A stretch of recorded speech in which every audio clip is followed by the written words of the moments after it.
प्रगति का भी प्रमुख कारक बन रही है। यदि हम एआई की शक्ति का सही दिशा में और सही प्रकार से उपयोग करें तो ये अनेकों क्षेत्रों में सुधार लाकर करोड़ों करोड़ लोगों के जीवन को बेहतर बनाने में अपनी महत्वपूर्ण भूमिका निभा सकती है।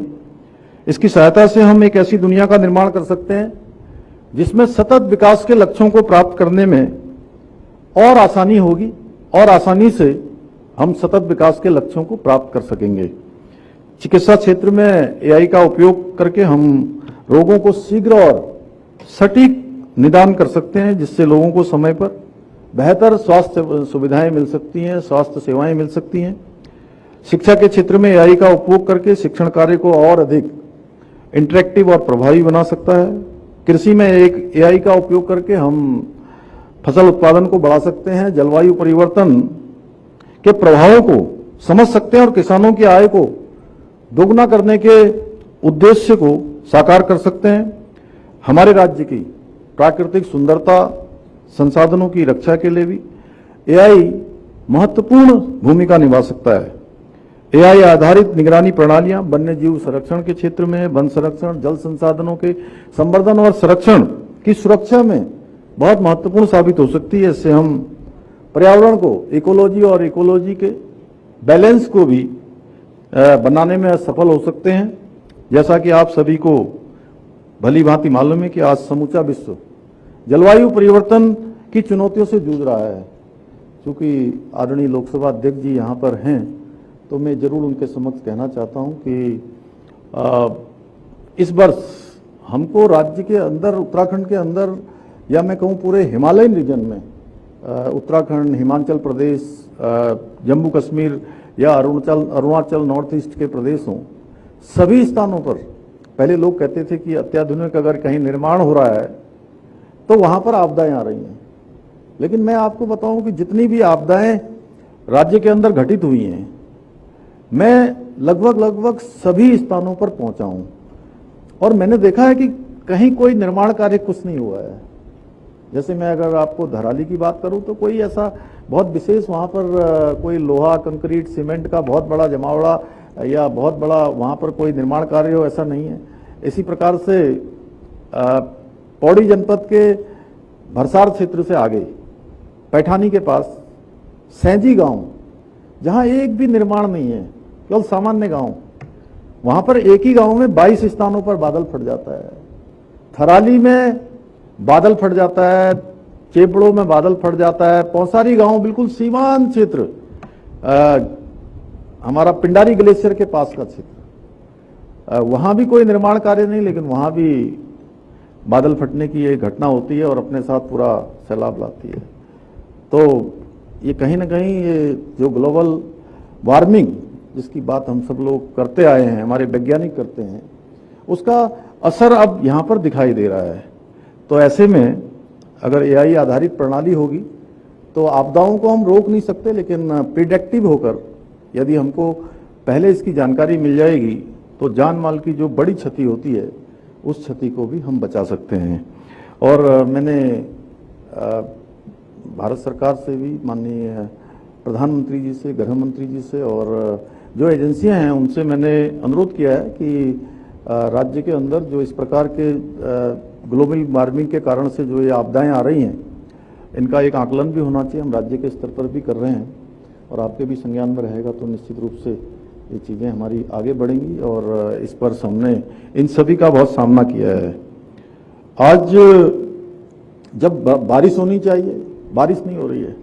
आज मेरे मन में बहुत तीव्र इच्छा थी और चिन्मया जी ने मुझे 2 दिन पहले ही बताया कि आदरणीय अध्यक्ष जी का आज यहाँ पर आगमन होना है।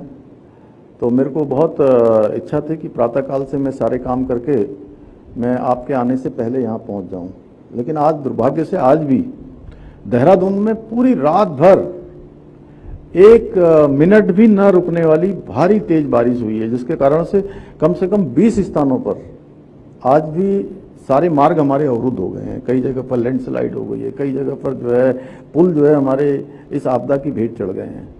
तो भाइयों बहनों, इस सब हमको आपदाओं का सामना भी इस वर्ष करना पड़ रहा है और जिस समय बारिश होती है उस समय बारिश नहीं होती है, जब सर्दी पड़नी चाहिए जब सर्दी नहीं पड़ती है। और इस बार हमने उत्तराखंड में पूरे इस मानसून के समय में मुझे लगता है कि इस बार गर्मी ही हम लोगों ने उसका एहसास ही नहीं करा, क्योंकि बारिश ही लगातार होती रही है।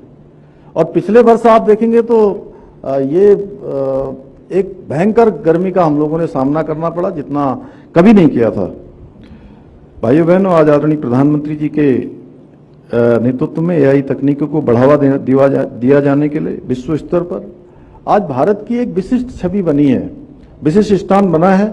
और आदरणीय प्रधानमंत्री जी के मार्गदर्शन में अब समूचा विश्व विज्ञान और प्रौद्योगिकी के क्षेत्र में जो भारत की नेतृत्व क्षमता है उस क्षमता को भी स्वीकार कर रहा है। उनके दूरदर्शी नेतृत्व में भारतवर्ष में 2026 में वैश्विक एआई एक्शन समिट की मेजबानी भी करने जा रहा है। यूनाइटेड किंगडम, दक्षिणी कोरिया और फ्रांस के बाद एआई सुरक्षा पर केंद्रित वैश्विक शिखर सम्मेलन की मेजबानी करने वाला भारत दुनिया का चौथा देश होगा। इतना ही नहीं, आदरणीय प्रधानमंत्री जी के नेतृत्व में राष्ट्रीय स्तर पर इंडिया एआई मिशन की शुरुआत की गई है, जिसका उद्देश्य एआई और उससे संबंधित प्रौद्योगिकियों के विकास के लिए एक उचित वातावरण तैयार करना है। इसके साथ ही सूचना मंत्रालय द्वारा एआई के प्रचार प्रसार और उपयोग की गति को और देने के लिए कई कार्यक्रमों का संचालन भी किया जा रहा है। आज देश में डिजिटल इंडिया अभियान के अंतर्गत आर्टिफिशियल इंटेलिजेंस, मशीन लर्निंग और क्लाउड कंप्यूटिंग जैसी उन्नत तकनीकों को बढ़ावा दिया जा रहा है। आदरणीय प्रधानमंत्री जी की प्रेरणा से हमारी सरकार उत्तराखंड में भी विज्ञान और तकनीकी नवाचार को बढ़ाने के लिए कृत संकल्पित होकर कार्य कर रही है। हम प्रदेश में टेक्नोलॉजी, डिजिटल गवर्नेंस, शोध और विकास, नई प्रौद्योगिकी और स्टार्टअप के अनुरूप इकोसिस्टम को प्रोत्साहित कर रहे हैं।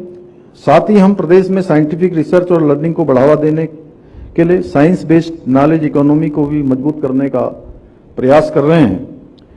जहां हम आज प्रदेश के प्रत्येक जनपद में एक साइंस और innovation centre, labs on wheel, GSI dashboard, digital library, patent information centre, stem labs के माध्यम से विज्ञान, प्रौद्योगिकी और नवाचार के क्षेत्र में विश्व स्तरीय इंफ्रास्ट्रक्चर तैयार कर रहे हैं। देहरादून में हमारा साइंस सिटी का काम बहुत तेजी से आगे बढ़ रहा है।